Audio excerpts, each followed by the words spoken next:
All right, guys. That was crazy what just happened right there. I don't know exactly what did that. It just got caught in the loop as I was playing that clip, and I don't know why it did that, but it did it, and had to reboot, so we're back. So I won't even try to run another clip. What I want to do is just kind of wrap up the Barbara Lee conversation with the information I have about Barbara Lee as regards to her endorsing of Kamala Harris. So Barbara Lee spoke very forcefully, and she had good points. She was talking about how black women have been such a loyal leg of the Democratic Party, but it doesn't seem like they have never been put in these leadership positions, particularly this position, the Democratic caucus chair position. And there are there's like 7 different positions of power. This caucus chair position was the chair position that was vacated by Joe Crowley. Now, you know Joe Crowley is he was the congressperson who was defeated by Alexandria Ocasio-Cortez, who was in line to take the speakership or take over speakership from Nancy Pelosi. So there we go. That's everything there. That's what she was in line to do. Now, I'm not exactly sure why this happened or what happened, but I do know that she was in a race. It was coming down to her and a Mr. Sanchez. Okay, Barbara Lee and a Mr. Sanchez were the 2 favorites to take Joe Crowley's position as the Democratic caucus chair. Okay? That's it, Sanchez. I don't know his first name. Okay. So then what happens next is what's interesting. In a turn of events, it seems, I don't know what happened to Sanchez. Maybe he faded. Maybe he didn't have the support he needed to win the votes. But it became a race between Barbara Lee and Hakeem Jeffries. Now, we have Barbara Lee with, 20 years experience, went on the record, hey, black women, most loyal arm or leg of the Democratic Party, never put in these positions. We have James Clyburn is in a role, a black man who's been in a role of leadership for the Democratic Party in the House for quite some time. So it was kind of weird that for some reason Hakeem Jeffries ended up getting the votes and winning that slot.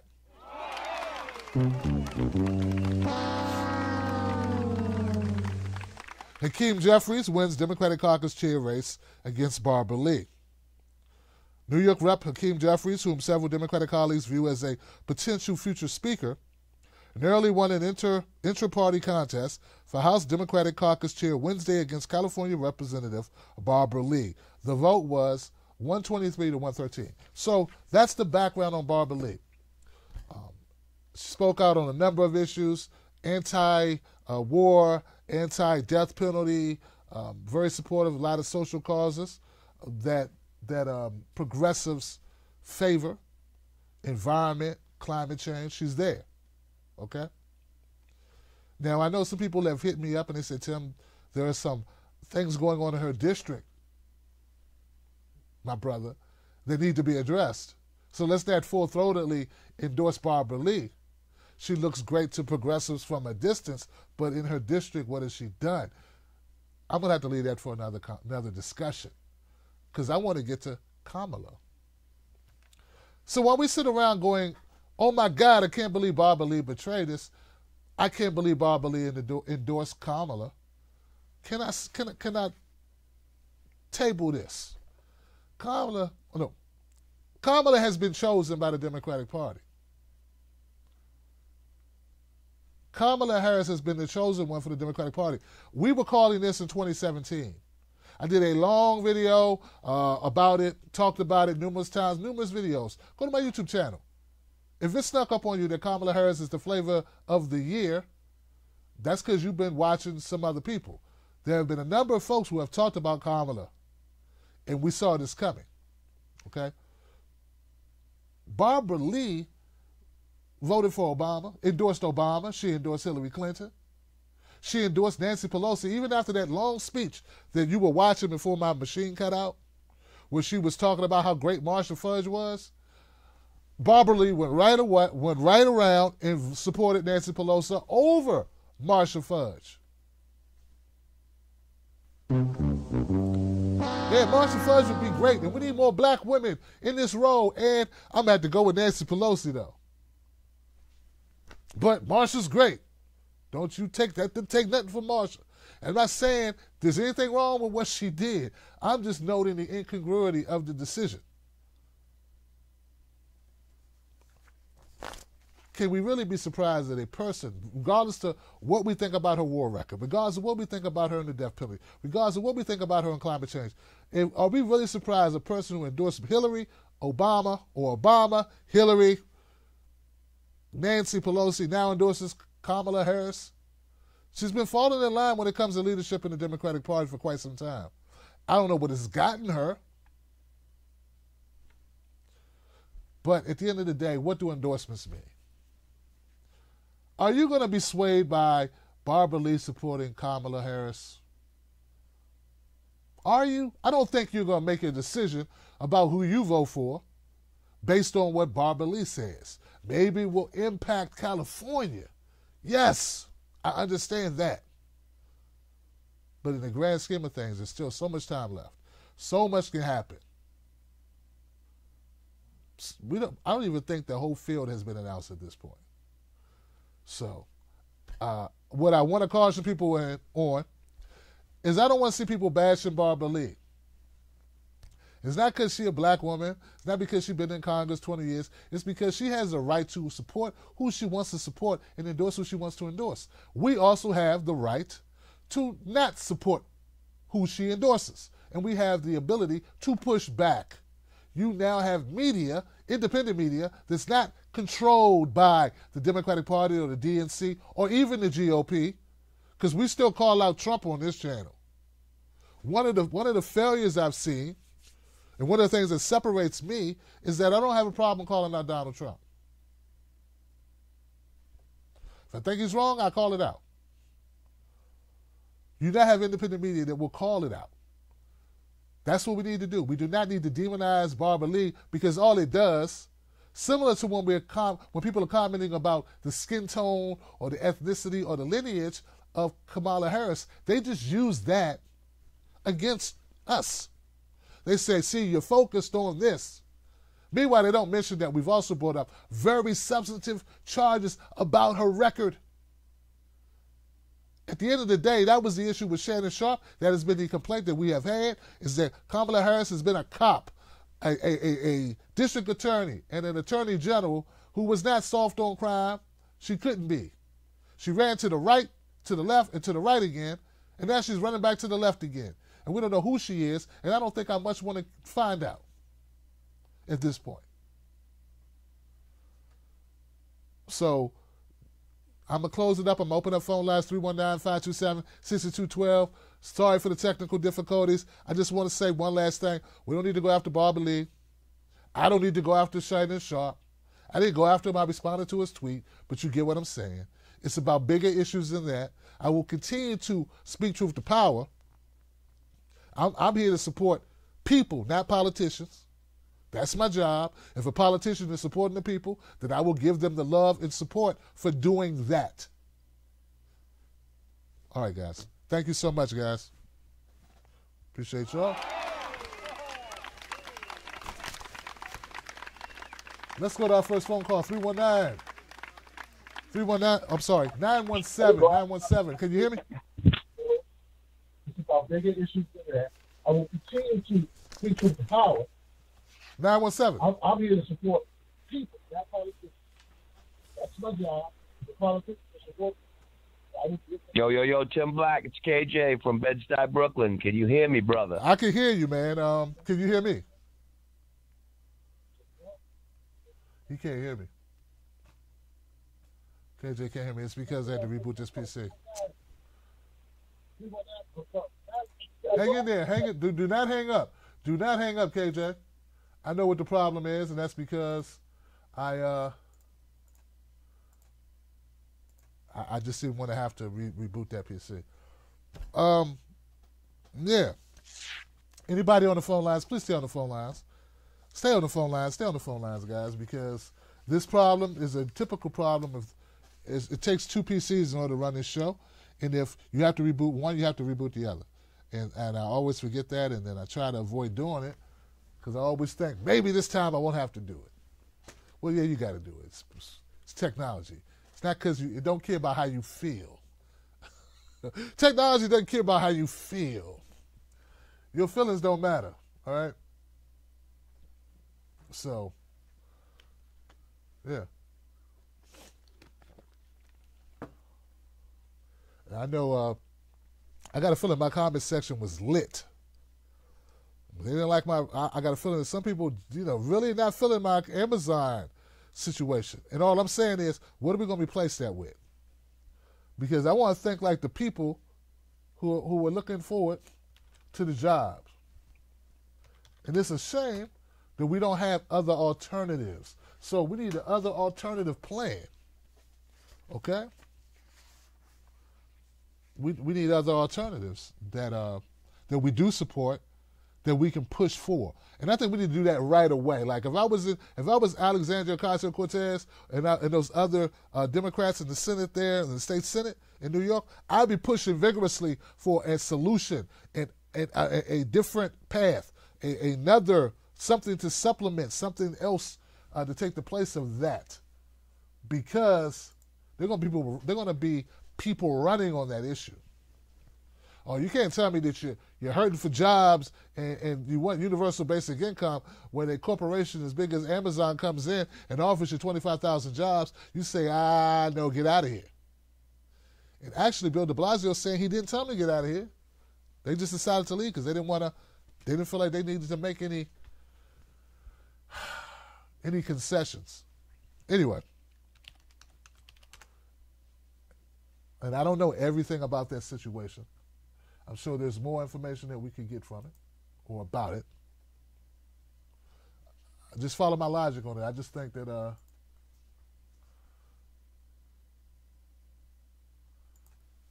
let's hope we're good here.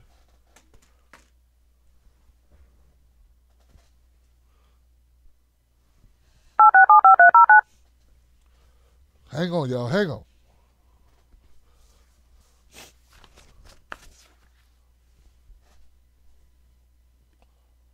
Start your show now, press 1 to hear important instructions. Since it appears you're calling back into a live show, we are reconnecting you now. All right, KJ, man, thank you for holding on. I had to reboot, brother. How you doing? Yo, Tim Black. You hear me now? I hear you now, brother. I hear you loud and clear, brother. That's Loving the show tonight. I'm your New York guy, so let's talk about this Amazon disaster right off the bat. First of all, let me explain to people that aren't from New York so they kind of understand what Long Island City is. Or Long Island City's always been known as the armpit of New York City, okay? Because it's this part that you got to drive through from Long Island to get into basically Manhattan across the Queensboro Bridge. It's been a desolate shithole forever. Like, it's just always been one of those areas that almost nobody ever lived, especially residential. It was mostly all commercial, and it was just a shithole. Well, a couple of years ago, I remember they put up one tower, and it was some financial company, and we were all like, why the hell would they put a tower there? Well, 20 years later, now there's 10 residential towers. Great. Problem is, there's nothing in that area. It's still a shithole. The infrastructure's garbage. It's a mess. There's no, cafes. There's no restaurants. There's no shops. There's nothing. It's just desolate. So the 25,000 jobs that now they're going to lose out on, forget about just those. Those are the Amazon decent-paying jobs. Now you got to think about the effect it's going to have on all of the jobs that could have been formed in the restaurants, the cafes, the bars, the shops, et cetera, because when those people would have come in, they would have been then working in that area and shopping in that area. So you're talking 50,000 jobs, actually. So these knuckleheads that thought, that this would be a good idea to try to take down the big bad monster of Amazon. And don't get me wrong, there's pros and cons, like you were saying. I live by Amazon. Let me tell you, Amazon works for me with my business and my clients. and UPS and all these big companies. So at the end of the day, they're a necessary evil. But when somebody comes and basically is going to hand you, especially into an area that has just has nothing going on. We're not talking about Midtown Manhattan. We're talking about an area that nobody wants to live. The main area road is called Vernon Avenue, and it's like the Broadway, basically, of any area. And it is just a shithole. It's a rundown mess, and that would have been such a huge plus to that area and just helpful for all the people living in Queens and Brooklyn, that whatever jobs that would have come from that. So it's not just the 25,000 jobs that Amazon was offering. It's all the other, basically trickle-down effect that would have occurred from that. So, again, these are the knuckleheads that think that they're, slaying Goliath. And like you were saying before, and you know me, brother, I'm a Trump guy, and all this is going to do is add more fuel to the fire, because now we can turn around and say, look, they don't even want jobs in New York. Are you kidding me? So what's going to happen? Now they're probably going to turn around, and they're probably going to wind up putting the headquarters in a red state. I wouldn't be surprised, because they're not going to want to deal with these lunatic left-wing liberals here in New York who think they know better than everyone else, and they're getting pushback from it. So they screwed up, and it's a disaster, and the governor's not happy about it. The mayor's not happy about it. So at the end of the day, this is just another disaster with all these rookie politicians who think they actually have power. But the reality is they're just a bunch of yapping like chihuahuas, while people are walking by, and that's all these people are. They don't have any political power, and they're actually being used by the higher ups.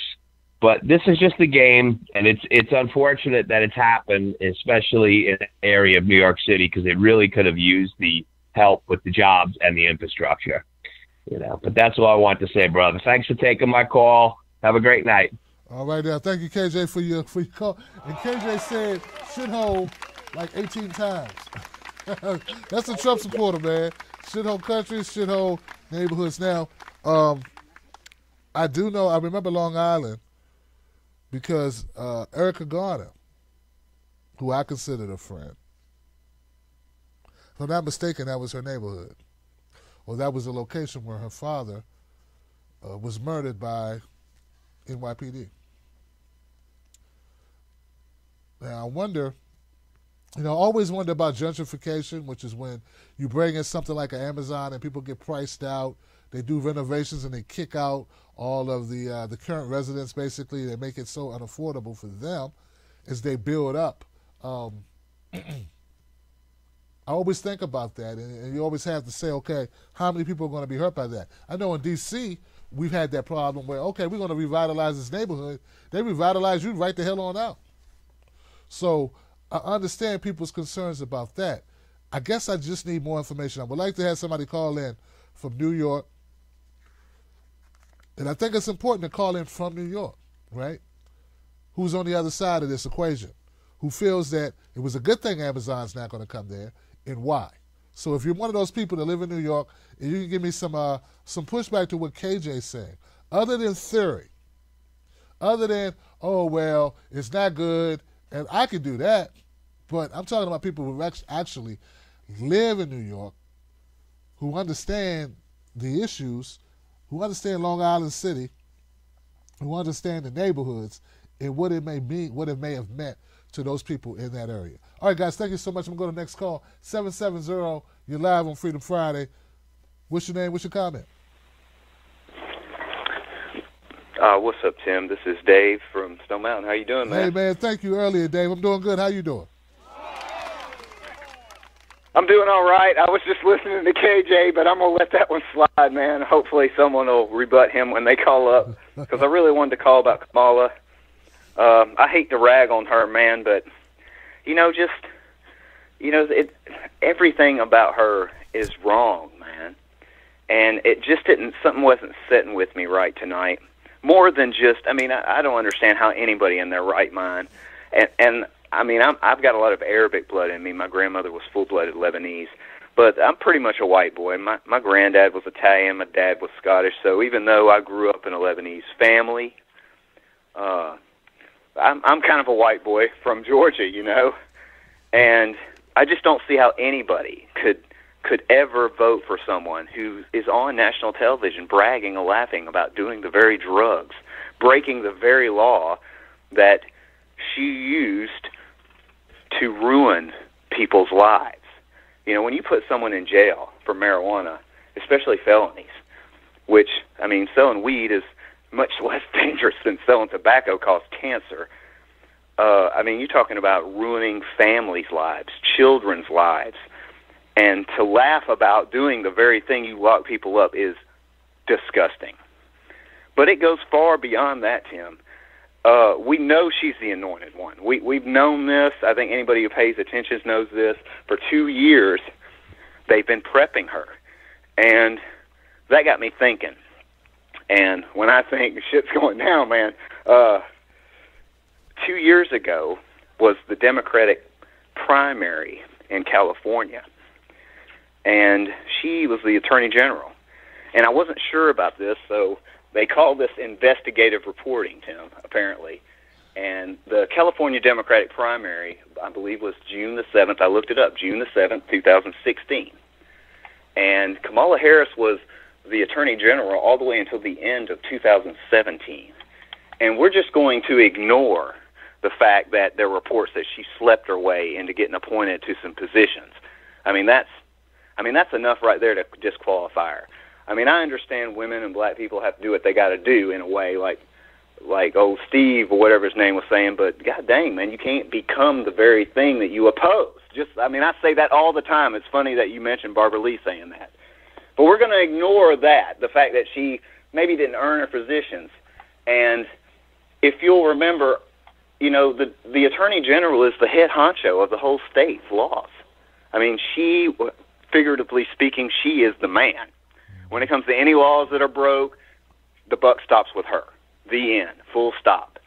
And if you'll remember all those votes in California that weren't counted, boxes and boxes and boxes, hundreds of thousands of votes that never got counted under her watch as Attorney General in 2016. And 2 years later, she's the goddamn Democratic nominee for president. That's the deal. That's why they're picking her. She creeped her ass way up into the district attorney's office, and then she became Attorney General and helped Hillary Clinton steal that goddamn state, and then 2 years later, she's the Democratic nominee they're pushing for president. And that is the deal. That is why this bitch should not ever see the White House. Look, I know Trump is horrible. I can't stand him. He's such, oh my God, he's such a piece of garbage, man. I cannot stand Trump. But the very fact, and they're using that fear to make us vote for this woman who laughs about putting black parents in jail for truant children. What does that solve? Now you've cost the child their parent. Now they're truant and have no parent. They're in a strange environment. I mean, everything about this woman screams Hillary Clinton's twin. And look, I would love a woman to be president. I think it would be amazing. Much less a black woman would be incredible, but not this one. She is not qualified. And I'm telling you, if it smells like it and it looks like it, that's what it is. It is no accident that she was the Attorney General overlooking California's everything, all their laws, and they had all them damn votes not counted. And then 2 years later, before she even serves a half a term in the Senate, she's already the presidential nominee. Something smells. She met with Clinton and all her friends. And I'm just going to end it right there because there ain't nothing else to say, Tim. God, I appreciate you, buddy. I appreciate you, brother.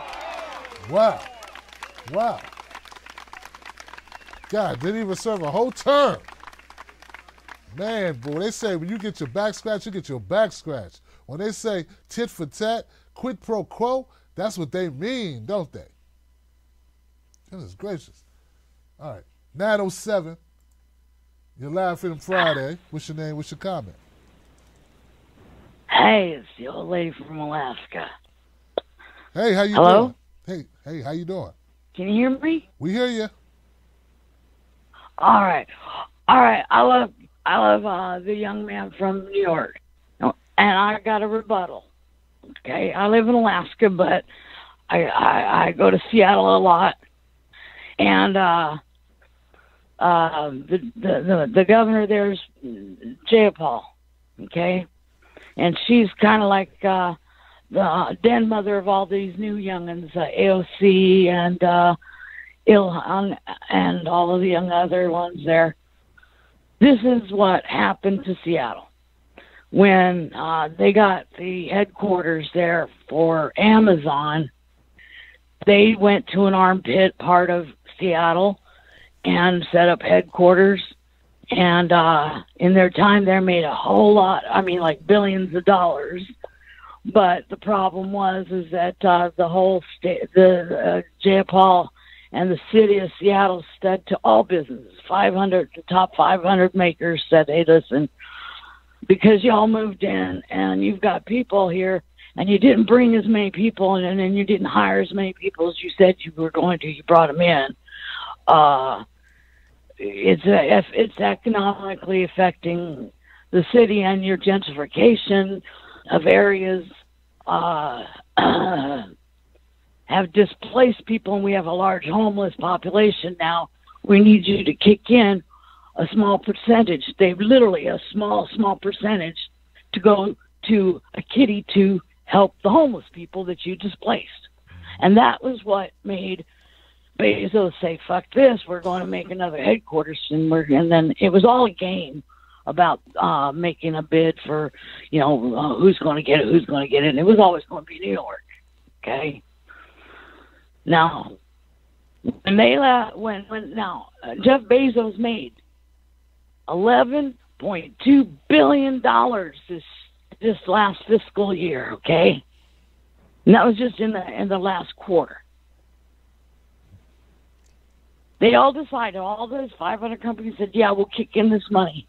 And they got it passed in their little their Senate thingy there, the state Senate. And last minute, Bezos pulled out, and he literally tightened the nuts down on all the rest of the companies, and they pulled out too. Mm-hmm. And then the city had to turn around and go, uh-oh, it ain't going to happen. Well, when they first made this deal in Seattle, it was for all of these jobs. But in order to have all of these jobs, they said, we want tax breaks. Okay? They gave them the tax breaks they wanted. And 90 seconds. He literally paid negative 0.01% in taxes and got a rebate back of $109 million. So the city paid him $109 million when he made $11.2 billion, did not kick in 1% that they asked all the 500 companies to help 60 seconds. Build housing for the homeless that were displaced by these corporations. So not only did he not pay any taxes, he got a goddamn refund, which meant that he literally in the mathematics was negative 0.01% because he got a dang refund. So the people of Seattle ended up not only with a massive and still have a massive homeless population that fell into the inner city part of it. His workers are living out of their vehicles in order to work there. And it wasn't until Sanders and them came along to raise $15 minimum. Well, the folks that had been working there, they got $15 10 seconds. Right, but he took away all of their benefits. And anybody who had been working their way up through their point system they had ended up losing it. Now, as far as New York went, nothing was on paper written. It said he was going to bring in 25,000 jobs, but it wasn't put into a contract. It was just a word handshake deal, just like he did with Seattle. And when the city council said, okay, well, if you're going to do that, you need to do it publicly. We're not doing this behind closed doors. You're going to have to come out to the public at a city meeting and tell the people that, hey, we're not guaranteeing 25,000 jobs. And because New York is heavily union, and it was a good thing. But see, the thing is the political play on Bezos' point. He was never going to put it there. This was a way to kill the new progressives, Jayapal, and all the youngins. And now they're blaming AOC all over the media. I don't watch mainstream media. I do Twitter and I do other options. But I decided because of a couple tweets, I better turn it on. And I did. And from Morning Joe and, the so-called lefty on MSNBC to Fox, they're all saying the damn same thing. Like they all have the same script, which, by the way, is kind of funny. In New York, they had that fire, and that fire burned Fox and MSNBC and another broadcaster. They're all on the same damn floor. So you can't get more in the pockets with each other than that. But at any rate, that's off track. My point is Jeff Bezos has always run his business as a loss. He did for the longest time when he put out all the brick and mortar stores out of business because he ran his own bookstores and that whole thing. He ran that as a loss. So he got money back because he was losing money. But he also got the tax breaks where he wasn't paying any taxes, so he got taxes back. That's his business model. He's a grifter. He's a very, very good grifter, but he's kind of like a mob boss, and he goes in and says one thing and says, no, we won't put that in a contract, can't guarantee it, but this is what we want to put it in here. This is what we demand for our headquarters to be here. And when they looked at the Seattle thing, this is a hit job. This is a hit job on Jayapal. This is a hit job on any AOC and Imran. They need those girls silenced because I don't know if you have been watching any of this stuff on C-SPAN when Ilhan went against that bastard war criminal that they pulled back, questioning all of his stuff in the Iran-Contra deal and slaughtering people and then being pardoned for his war crimes. She brought up all his history, and he got all pissed off and said he wasn't going to answer her now because she's too young to realize this, and no one in there backed her ass up.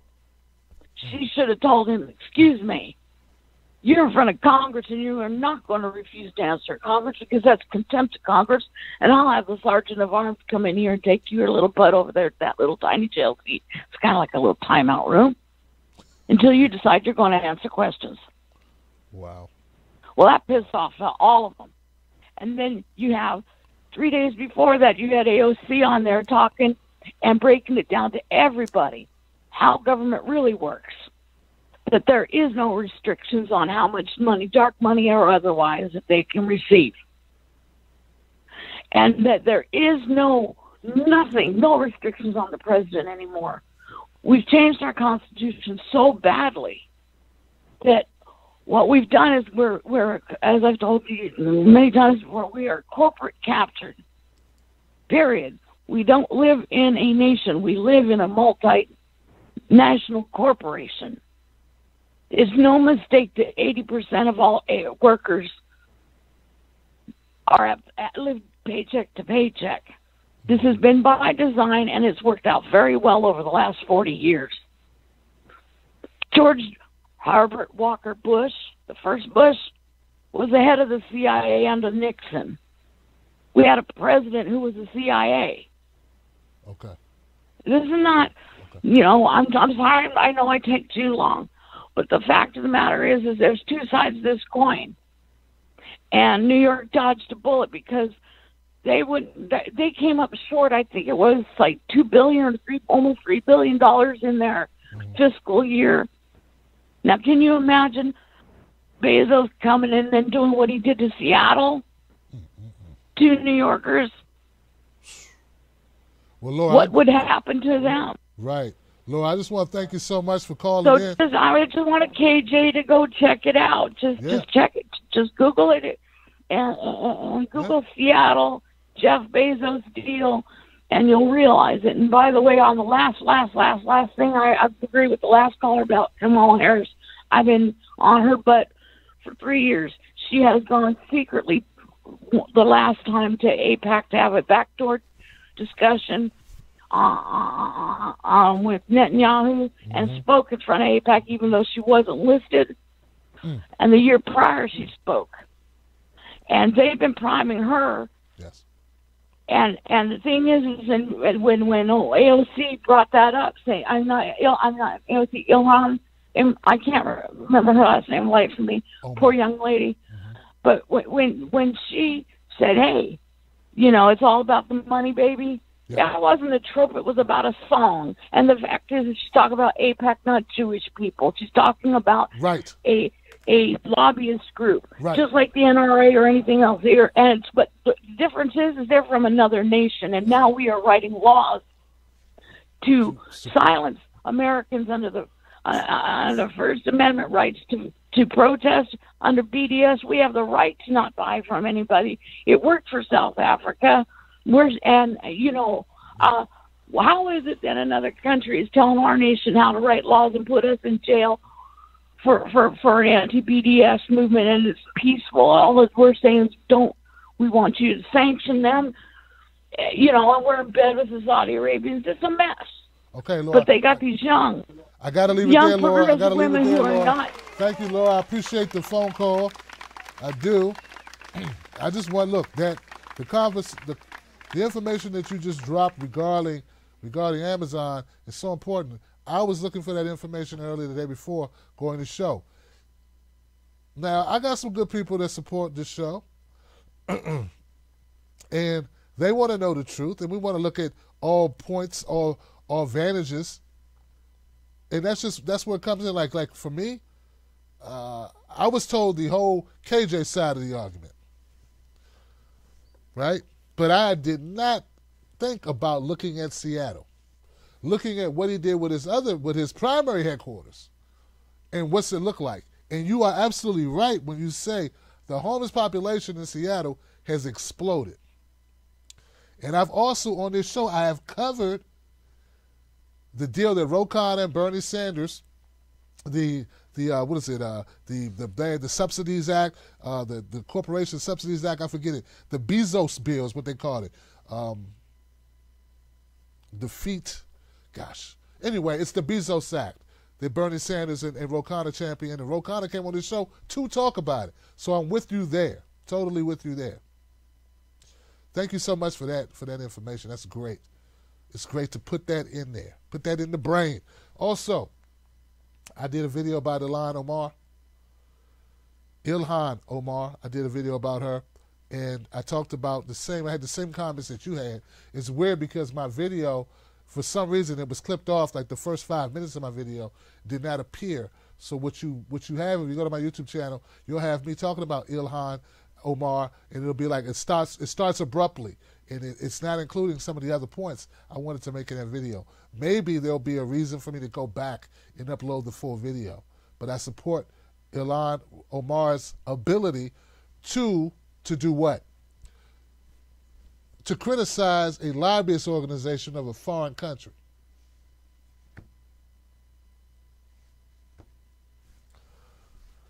That's all it is. Thank you so much, Laura. I appreciate you, sister. Good to have you back, by the way. 267. 267, you're live Freedom Friday. What's your name? What's your comment? Hey.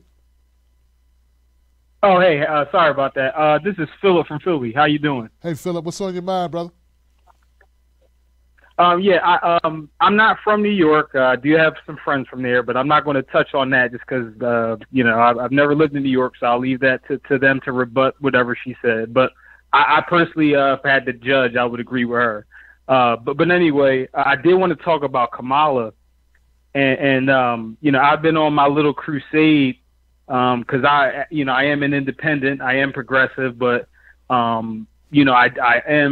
do plan on voting in the Democratic primary, of course. So I've been digging in her record and everything, and I don't know if you covered the George Gage story in depth, but I think that is, if not the worst stain on her record. It's got to be top 2. But your viewers, if they want, I did post it in the chat, but they can Google George Gage, Gage. I think there's an article by Andrew Cohen, Cohen, if they want to Google that. It's on the MarshallProject.org, and that's the most concise summary I've seen of the whole case all the way from 1999 to today. So I just want to make it clear this is an innocent man in jail today. So some people may know of other people Kamala tried to uphold convictions for, even after judges said they were innocent. Daniel Larson is one that I think he spent 13 or so years in jail. 2 of those years were unnecessary because Kamala tried to uphold a conviction. But anyway, in the George Gage case, he's been in there since 99. He's currently serving a 70-year sentence. And also the lady in the New York Times, Lara Bezalone, touched on this case as well. But basically the prosecutors in 99 hid evidence that the accuser, even the accuser's own mom that accused him of sexual abuse and rape, the daughter, she basically had emotional issues, mental issues and stuff. But her interviews with law enforcement where she lied, and the fact that her own mother, who was actually biased against George because he had an affair with another woman, which is why they, broke up in the first place. So mind you, this is his stepdaughter. So the woman that he used to be married with had a daughter before she met him. So, but anyway, the daughter, her own mom said in the testimony that she was a pathological liar, and there was no physical evidence linking him to the case. But the prosecutors, and obviously Kamala at this time was not related to this because she didn't come into it until later when she was Attorney General in 2015. But I just want to lay out this for people who may not feel like reading through the whole article, but I'm almost done. But anyway, the prosecutors hid that evidence in 1999 from the jury and the defense lawyers, and his incompetent defense team didn't even argue hard to get them to return, to turn over that evidence, because that basically, in a he said she said case with no physical evidence linking him, and even he had they had one of those experts that deals with child molesters and rapists and stuff like that. They actually profiled him, and they said on the stand, he doesn't have the like an expert said on the stand, he doesn't fit the profile of a child molester or anything like that. And they actually gave him 2 plea deals. The second one, after he'd been in jail for a year, the second plea deal was only a 3-year deal, but he actually turned down both deals. And both times he's quoted saying, "I'm not a sexual offender. I'm innocent." That's why he turned down those deals. But Kamala's prosecutors, if you notice, a lot of the reason why, when she gets in her elected positions and the conviction rate jumps up is because, they were so aggressive in pushing. It's not just about her locking up people for smoking weed, which of course is a big part of it, but in these cases, and it's not just her, it's other prosecutors around the country, but she wants to claim like she's so different, but she's literally overlooking prosecutorial misconduct. And I want to make it clear that she wasn't in charge of the original 99 prosecutors. Kamala comes in later on after he spent years in prison, and this fast forward to 2015. And there's footage of what I'm talking about. So if your viewers want to Google on YouTube or type it on YouTube, George Gage versus or V. Kevin Chappell, Chappell, you can see footage of a new lawyer, which is competent. Another lawyer is taking over the appeals case. So this is if he had him from the start, I'm sure he would have did a better job. But again, if you type in George Gage v. Kevin Chappell on YouTube, you'll see the footage because the Ninth Circuit Court uploads footage of their these cases for usually like law school nerds like me to watch, and people like me. I'm an undergrad still, but anyway, you'll see footage of the the lawyers bringing all this to the judge, and the judges are saying, "Oh, wow, you're making a good case based on the merits that this guy, if this was brought up, he wouldn't have been convicted." And I just want to make one thing clear: back in the 1999 case, even in that case, even though they withheld evidence, I believe that first case, even though the prosecutors, lied and withheld evidence, I think the first case was still a hung jury anyway, because they had to have another trial. Or I may be mixing it up with the second trial, because he's had multiple trials. Because there was one, it was either the first one or the second one that was like a hung jury. But I think it may have been the first one I'm thinking of. Gotcha. Gotcha. I'm sorry, but anyway, back to the 2015. So the prosecutor, he is, even though the judges are agreeing with the guy that's fighting for George Gage's innocence and release, the prosecutor is still fighting tooth and nail based on a technicality that, okay, they did withhold evidence, but because he didn't bring up he didn't bring that up in one of the earlier appeals or something, that we still have to keep him in prison, even though the judges are literally telling them that they're innocent. So anyway, you'll see in that footage, the judge tells the prosecutor, okay, take it to your supervisor. So he takes it to Kamala in mediation, and Kamala has the power as, she's the head attorney general. She can say, okay, we got it wrong on this time. There was prosecutorial misconduct, and he's in it. It's clear, a bunch of evidence. We get it.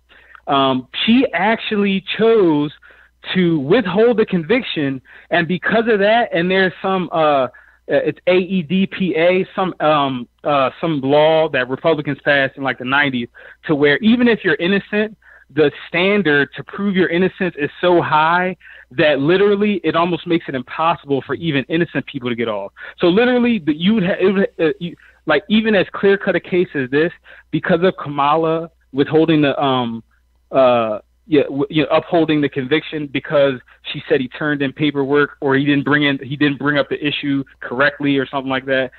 Because of that, the judges couldn't do anything. So the only way that George Gage can get out of prison now is if we bring national attention to this case again, because we've seen with other cases in California that went viral, Kamala did budge because she knew, oh crap, it's a viral death row case. I gotta, or this legalizing marijuana. She gets on the right side of issues if you force her. So, I mean, I don't want her to win. My ideal thing would be for the CA or the new attorney general, or the governor of California, to pardon this guy, and it gets national news during the Democratic primary, so everybody can see what I'm talking about. Because, like I said, this stuff, there's articles, like it's in the New York Times. Like I said, your viewers can, Google all the stuff I said, but nobody really cares because mainstream media is, they're on her side. They're her pick. CNN, Time Warner was her biggest donor and all that good, all that stuff. But I gotta say, if Trump gets a hold of that, like imagine her winning the Democratic primary and Trump being able to run to the left of her on criminal justice. Like he would, like, if that happens, you can. I mean, it's 4 more years of Trump. Absolutely. Because Trump would drive that into the ground. If you thought Hillary's emails was bad, imagine Trump saying, "Oh yeah, I got the California governor to pardon somebody that you locked up and he's innocent." You Democrats, I thought, you call us tough on crime, but you're tougher on crime than me. Like, oh my God, Trump will, man, it's ridiculous.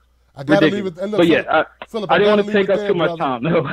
I appreciate you, Philip. I gotta leave it there. Give it up for Philip, y'all. Give it up for Philip 2 times, man. Man, I'm telling you, man, one of the reasons why this show is great and why I love doing this show, and I don't care, man, I could be tired, sick, as long as I can talk a little and dial and my computers work, I'm going to do the show because I have great callers like Philip and like Laura and like Dave and like KJ who call up and give their opinions, man. So thank you, Philip. I want to say this, though, before I go to the next call. Hang tight, callers. Give me 90 seconds. This ain't going to take long. What's going to happen for these Democrats, for the Democratic Party, is they're going to mess around And they're going to get what they want, which is they're going to get their Kamala, right? And then Donald Trump will run to the left, just like Philip said. And then, you know that statement they love to say about Lyndon B. Johnson? Let's do this, and we'll have those niggas voting Democrat for the next 50 years. Well, you know what? Y'all running Kamala is going to make those N-words, those niggas, vote Republican for the next 50 years. That's what's going to happen.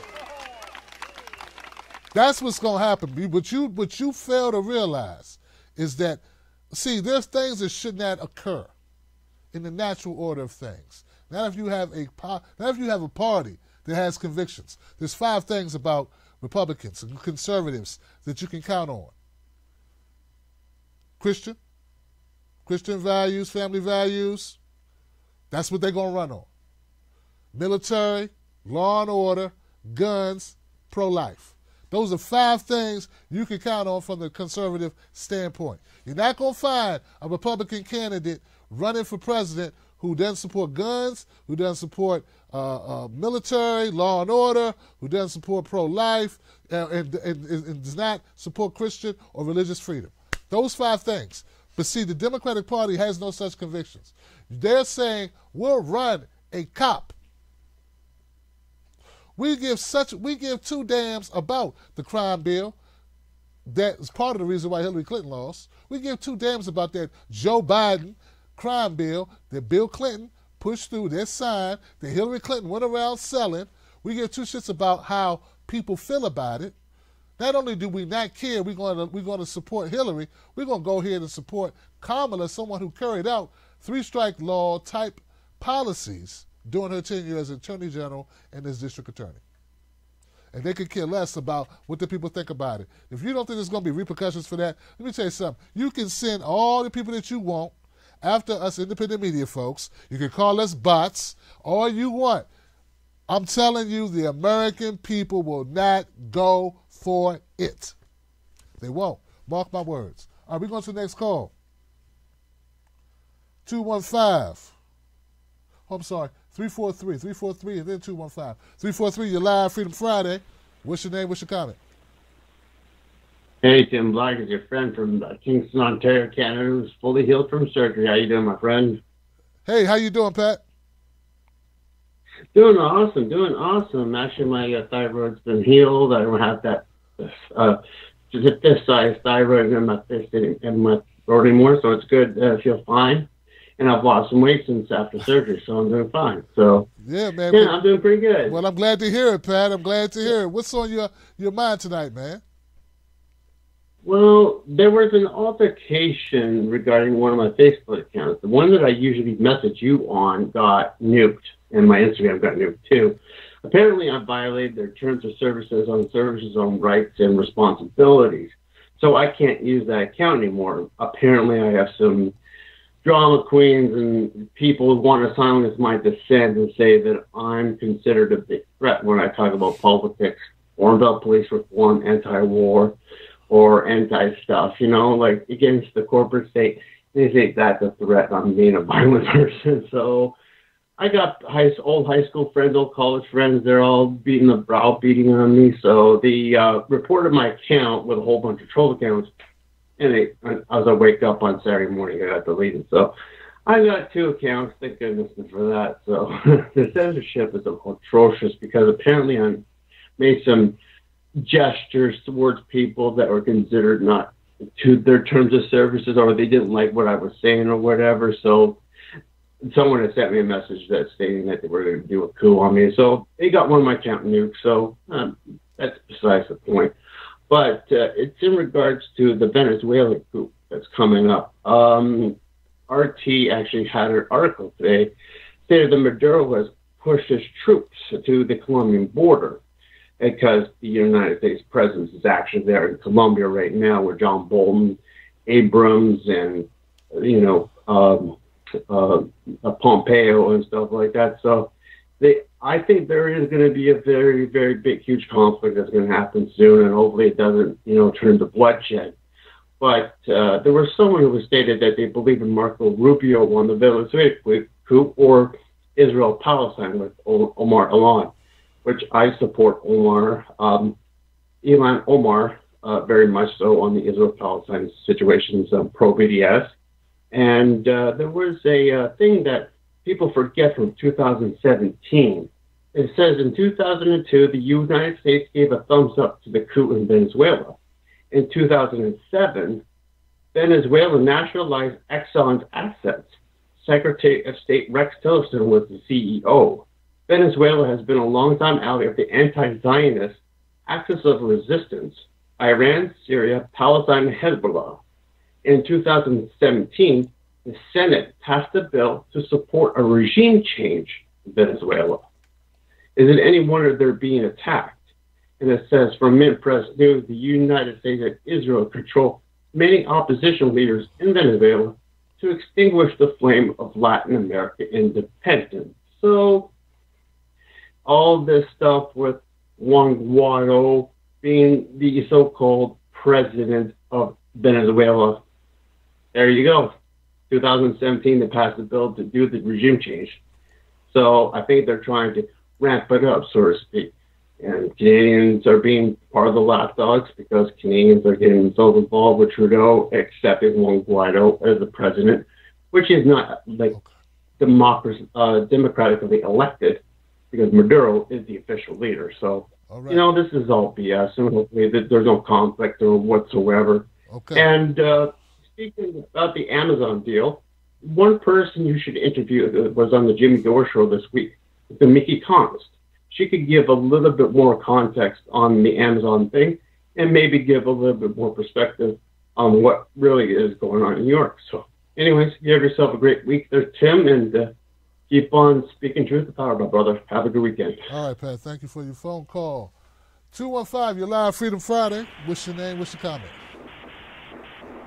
Hey, Tim, it's Shirlette from Philly. Hey, what's up, Shirlette? How you doing? Happy New Year. I'm doing fine. I'm calling about Kamala Harris. Yes. You have to interview Myrtrice Richardson's father. She was murdered. It happened, and she graduated from a university in psychology and got a BA in 2009. In 2010, she was at a restaurant, and she started acting kind of erratic. And she didn't have money to pay the bill. So she called her grandmother, and her grandmother told the restaurant, I will pay for the bill. They called the cops, the sheriff's department, and they took her to jail. Her parents found out. The mother called the jail. Yvette Carnell interviewed the father last week or the week before last. She has an interview of him. And Kamala Harris was the Attorney General at that time. And they said, the mother called and said, are you going to let her out tonight, or are you going to give her a bell? We'll come tonight to get her. They said, no, she'll be okay. She called back later on that morning, and they said, oh, we let her go. The girl didn't have any car, her wallet or whatever, or anything. And she was up in near the Hollywood Hills, where she didn't know the area. That's like where Robert De Niro, Mel Gibson live. And they said on the camera that a sheriff, someone was following behind her when she left. And her body wasn't found till 2010. And they still don't know what happened to her. And the psychology, she was interning with this psychologist, and the psychologist wrote up a 500-page report about her case and sent it to the Attorney General's office. And 2 days later, they said, oh, we didn't find anything, so we can't do anything. So when Kamala Harris was running for Senate, the father sent the same thing and sent her a letter. After she won, she said, oh, we can't prosecute because we don't have anything. It was a big case because HLN, even though affiliated with CNN, but Nancy Grace, She retired now, and Jennifer Lopez, they just took her show off the air, but they focused on cases like that, and they always pushed on that. And Kamala Harris, she will not get my vote at all, including with the other things she's been involved with. So, Tim, I'm going to leave you with that. Wow. Thank you. Thank you. Thank you, Charlotte. Good I appreciate night. it. Good night, sister. and you're right. I heard about this. You're not the first person to call in about that particular story. And this balance looks crazy. Go this way. Something right. All right. Thank you, Charlotte, for that information. You know, I'm going to look into that. Gosh, guys. Let me get some coffee real quick.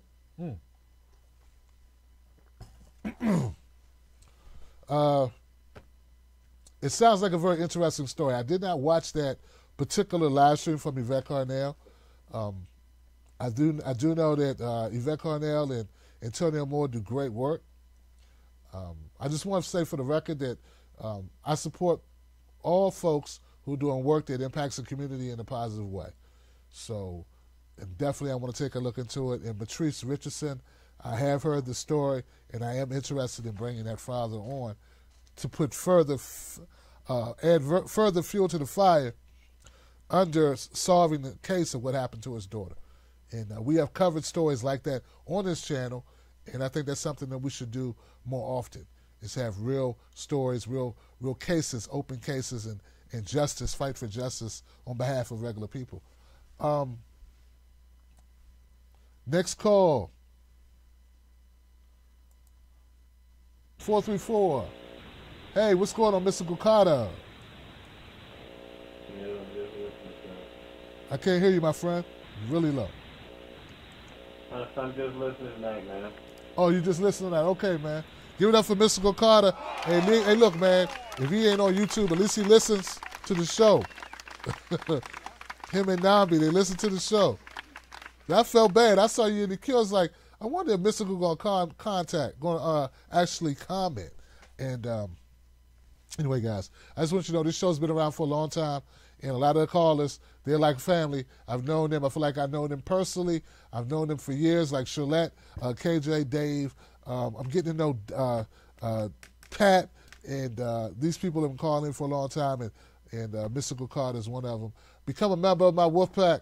You see this wolf thing over here? That's what that is. We like a family, and we try to stick together, and we share information, and we do this on a consistent basis.